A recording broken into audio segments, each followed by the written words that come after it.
Pak Yakut Kumas juga seperti itu, pro Yahudi.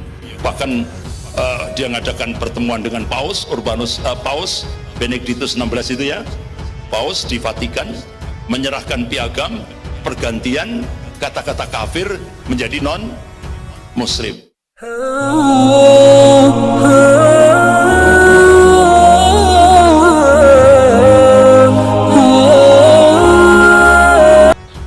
Menteri Agama Yakut Khalil Qaumas kembali membuat pernyataan yang mengejutkan publik.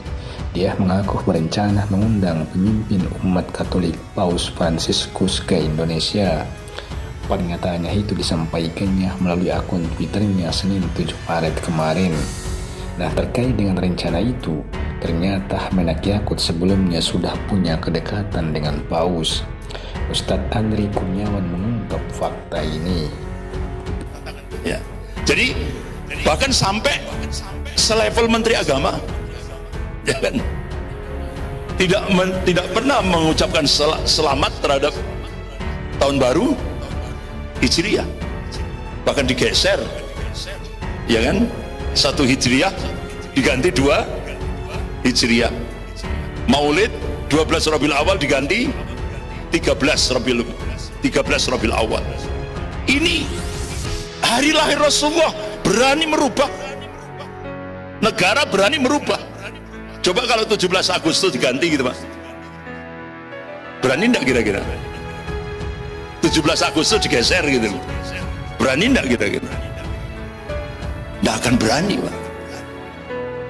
Ini tes case terhadap umat Islam.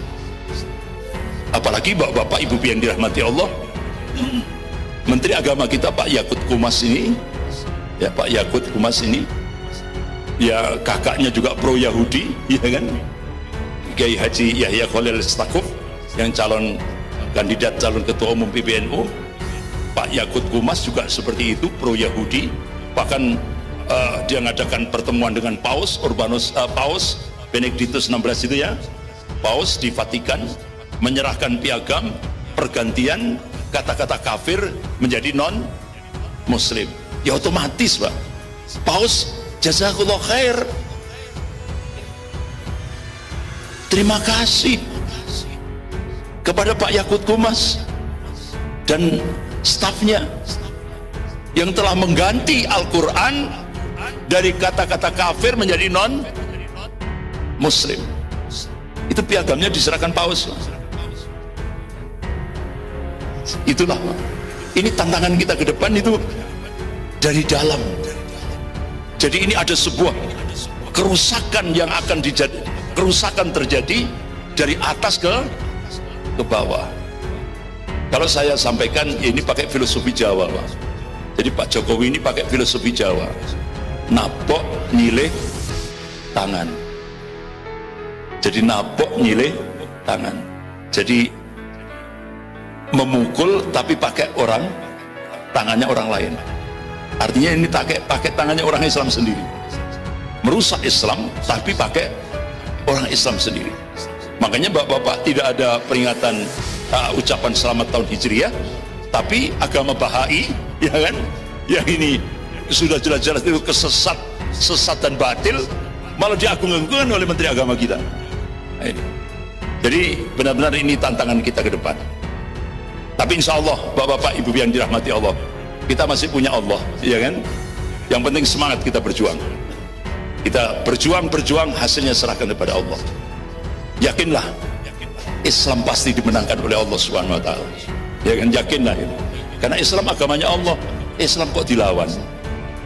Ya kan, nggak akan mungkin menang Pak. Karena Islam agamanya Allah Pak. Makanya sampai kalangan non Muslim, kalangan orang-orang di luar Islam itu sampai bertanya-tanya, selama ini di Indonesia itu tidak ada orang Kristen melecehkan agama Kristennya, orang Buddha melecehkan agama Buddhanya, orang Hindu melecehkan Hindunya, tidak pernah Pak. Tapi ini ada orang Islam benci terhadap Islam, orang Islam tapi benci sama Islam Pak. Nah inilah kira-kira bapak-bapak, ibu yang dirahmati Allah, kita nggak bisa langsung akhirnya menyalahkan drastis gitu ya. Ini memang masanya, Pak. Inilah yang disebutkan oleh Rasulullah fitnatud duhaima. Kata aduhaima itu kan bentuk taskirnya kan dahma, hitam, gelap. Jadi fitnatud duhaima itu kata Rasulullah akan terjadi menimpa umat Rasulullah. Apa wujud konkretnya? Qala Rasulullah sallallahu alaihi wasallam, yusbihu rajulun mu'minan wa yumsi kafirun. Au yumsi mu'minan wa yusbihu kafirun. Jadi kondisi umat kalau fitnatud duhaima itu sudah terjadi, pagi beriman, sore sudah jadi kafir. Atau sore beriman, paginya jadi kafir. Why, kenapa? Qala Rasulullah sallallahu alaihi wasallam, yabi'u dinahu bi ardi minad dunya. Dia jual agamanya dengan harga dunia. Jadi sekarang, Pak, lemahnya umat Islam di Indonesia itu bukan karena kekuatan orang-orang kafir. Lemahnya umat Islam di Indonesia itu karena banyaknya orang munafik. Bahkan sekarang ini banyak berbondong-bondong mau jadi orang munafik. Kenapa itu bisa terjadi? Karena dibaliknya ada min amplopi bin fulus, ada jabatan. Nah ini, Pak. Jadi gitu, bapak-bapak, ibu-ibu yang dirahmati Allah.